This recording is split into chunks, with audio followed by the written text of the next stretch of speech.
Monaco se déplacera donc à Caen pour le compte de cette 21e journée. Après leur défaite le week-end dernier face à Nantes 2-1. Il faudra donc se ressaisir pour ne pas rentrer dans une spirale négative. La présentation du match, c'est tout de suite. Au match aller, les deux équipes s'étaient quittées sur un match nul, un partout. Nimani avait ouvert le score à la 52e minute, bien servi par Simic. Le jeune attaquant français marqué grâce à ce lob de la tête. C'est bêtement que l'AS Monaco se faisait rejoindre au score. Coup franc de Grégory Proman et le ballon termine sa course au fond des filets de Roma. Un ballon touché par l'écho, égalisation donc décanée et score final de 1 partout. Caen, une équipe à la hauteur de Monaco sur le papier puisque les deux équipes ont le même nombre de points, 23. Ce n'est qu'à la différence de but que la formation caennaise devance les Monégasques d'un rang. Ils sont actuellement à la 13e place du classement. On va vers l'avant, on ne va pas penser au passé. Il faut avancer parce que si on fait que penser au passé, ça ne va pas le faire.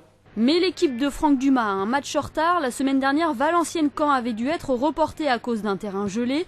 Le dernier match des Caennais remonte donc au 3 janvier dernier. C'était pour le compte de la Coupe de France, une rencontre remportée au tir au but face à Nantes. 4, c'est le nombre de matchs sans victoire pour les deux équipes. Petite précision pour Monaco qui reste sur 3 défaites d'affilée. Il y a donc urgence à regagner des points pour grappiller des places. Je vois une bonne équipe qui aussi qui a des limites comme nous, qui a fait des efforts au début de la saison pour avoir un bon attaquant. Et aujourd'hui, il est visé par Lyon. Tout ça, comme l'année dernière, ils ont connu du haut et du bas, mais Franck fait de bon travail. Moi, je prends chaque match comme si c'était un match super important. Je ne calcule pas. Parce que si on est complexé contre Lyon, on peut être relâché si on joue contre Caen. Mais moi, je ne suis pas de cette mentalité-là. Moi, je suis pour que chaque match est déterminant et chaque match doit l'aborder comme un grand match. Donc, je l'aborderai comme un grand match. Côté effectif, Roma, Lecco et Pérez restent à l'infirmerie. La participation de Ruffier, victime d'une entorse à un doigt, reste incertaine. Une décision sera prise la veille du match. Mais Ricardo peut enregistrer les retours précieux de Simic et de Park. Chez les Caennais, Franck Dumas devra faire sans son milieu Grégory Proman en raison d'une entorse au genou. Les autres rencontres de cette 21e journée, samedi à 19h, Grenoble 11e accueillera le leader lyonnais en perte de vitesse. La Lanterne Rouge Le Havre se déplacera à Marseille, 4e. Toulouse 5e jouera contre Nancy, 10e.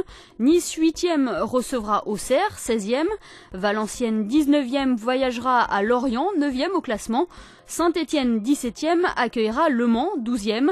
À 21h, le Dauphin Bordeaux se déplacera à Nantes, 15e. Dimanche à 17h, Sochaux 18e ira jouer au Parc des Princes contre le PSG, 6e. À 21h, Lille 7e sera opposé à Rennes, 3e. À noter que les matchs reportés de la semaine dernière, Nancy-Nice, Le Mans-Lille et Valenciennes-Caen ont été programmés le mardi 17 février à 21h. Caen Monaco, c'est dimanche à 17h au stade Michel Dornano.